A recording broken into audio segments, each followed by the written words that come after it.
Hey brother! Ben, the wizarding world is full of all sorts of crazy magical objects, from like a knife that can unlock any door to omnioculars which can rewind real life as you watch it, to the Hand of Glory, which is a other hand you hold that holds a candle and only offers light to the holder. That one was weird. But not as weird as what we're gonna talk about today, which is Grindelwald's Skull. The one he carries around, not the one that like holds his brain. Because among the long list of things that didn't quite make sense in Crimes of Grindelwald, the skull is near the top of the list for me. Which is kind of a big deal because, not for nothing, it was kind of responsible for displaying the giant selling point to the crowd at Grindelwald's rally. And everyone there is just sort of like totally cool with the fact that he sucked that image out of a skull and then blew it into the air. Yep, no explanation needed there. Totally cool, totally credible. Doesn't look like you were smoking anything at all. I believe it. Well, no offense, large crowd, or well, you know what, maybe some offense, but I totally disagree, which is why today we are going to explain Grindelwald's Skull.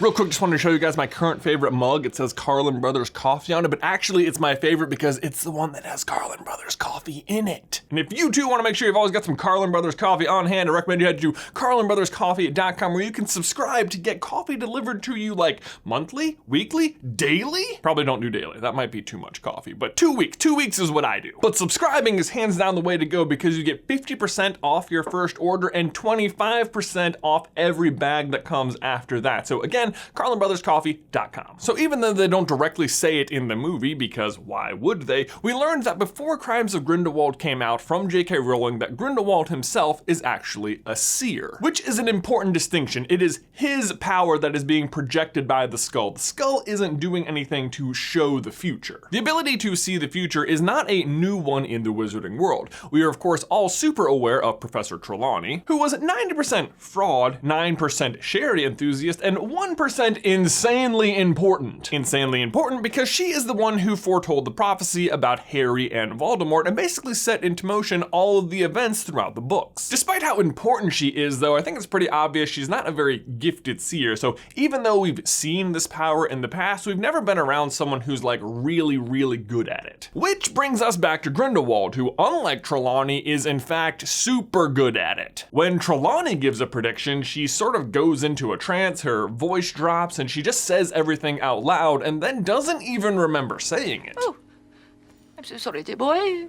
Did you say something? Now, we don't see Grindelwald have a vision live, so it's hard to say what that's like for him, but I do think it's fair to say that he absolutely is able to remember them after they happen. And that's where the skull comes in. According to the screenplay, the skull itself doesn't offer any extra prophetic power. It's really just a tool Grindelwald is able to use to project his vision so that other people can also see it, which is an incredibly powerful mechanism to get people behind your cause. Even Jacob, who we know to have fought in the First World War, of course I fought in the war, everyone fought in the war, seems pretty swayed when Grindelwald shows the imminent threat of another.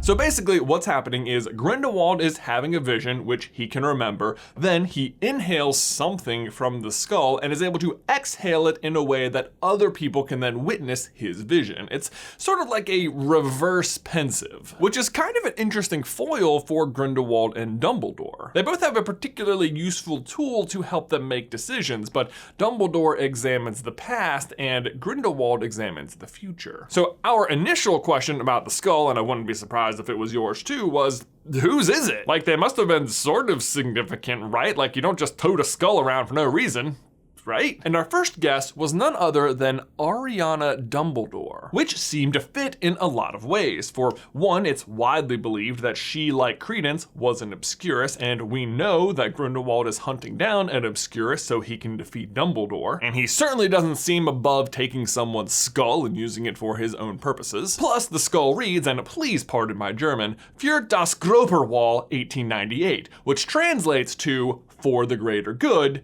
1898. Then, in the Life and Lies of Albus Dumbledore, Rita Skeeter asks the question, was Ariana Dumbledore the first to die for the greater good? If she was the first to die and then he took her skull, maybe he would inscribe those words on there. And maybe he would want her skull thinking that the skull of one Obscurus would help him lead him to another. It seemed like it fit really well, except everything totally falls apart when you examine the year 1898. Because in 1898, Ariana hasn't died yet. She won't die for one more year in 1899. If it's hers and it's gonna be that close, it's gonna be the right year. In fact, Grindelwald didn't even meet Dumbledore until 1899, which brings up a whole new question, which is, how did he come to write the words, "For the greater good, 1898, on a skull a year before he even met the guy who would come up with the phrase? Because remember, even though "for the greater good" is Grindelwald's motto, it was a phrase invented by Dumbledore in a letter he wrote to him during the summer they knew each other in 1899. How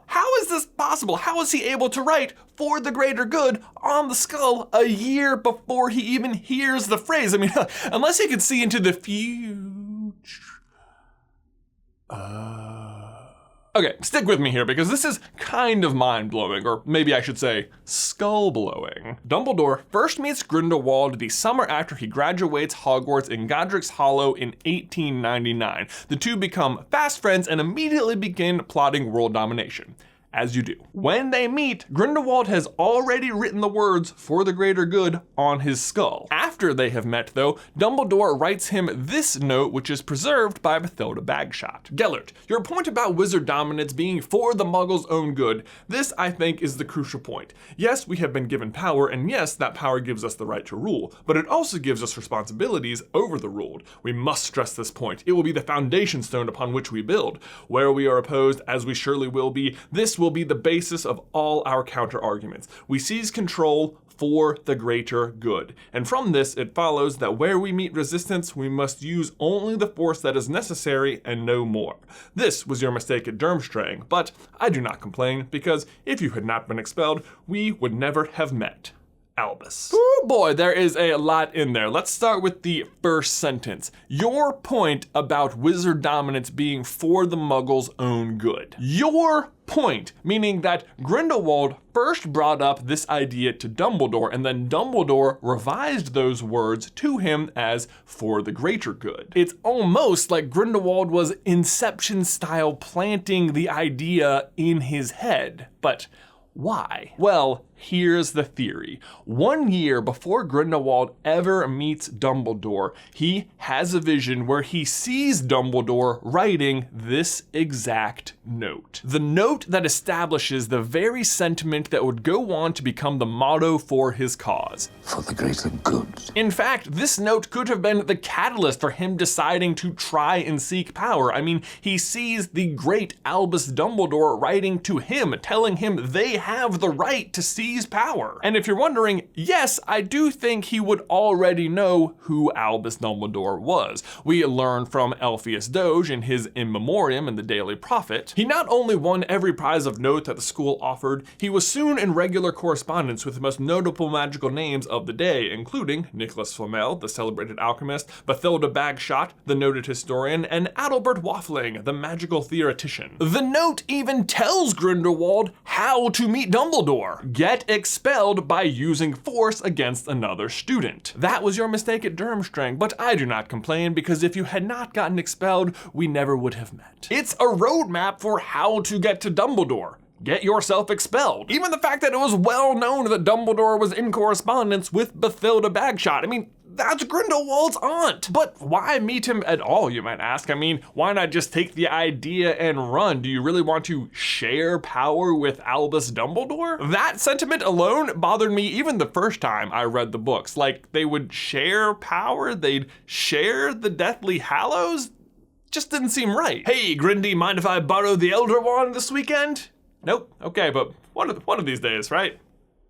right? Maybe they could both use the cloak, which they don't even think they need, and maybe they could both use the resurrection stone, but certainly the Elder Wand would only ever treat one of them as the master. Only one of them could be the full-on master of death. And beyond that, we also know Grindelwald was already hunting for the Hallows long before he met Dumbledore, because Krum tells Harry that he left the mark of the Hallows on the walls at Durmstrang. And speaking of Durmstrang, have you ever given a second thought to how he got expelled? Like, not for nothing, but Grindelwald is super duper smart and charismatic, and he got caught torturing another student? Like, that doesn't seem right either. Unless he was trying to get caught because he wanted to get expelled so he could go live with his Aunt Bathilda. But so again, why meet up with Dumbledore at all? And the answer we've already said, because it was already obvious that Dumbledore was the other greatest wizard on the planet. The only other wizard who could oppose him, and he needed a way to stop him.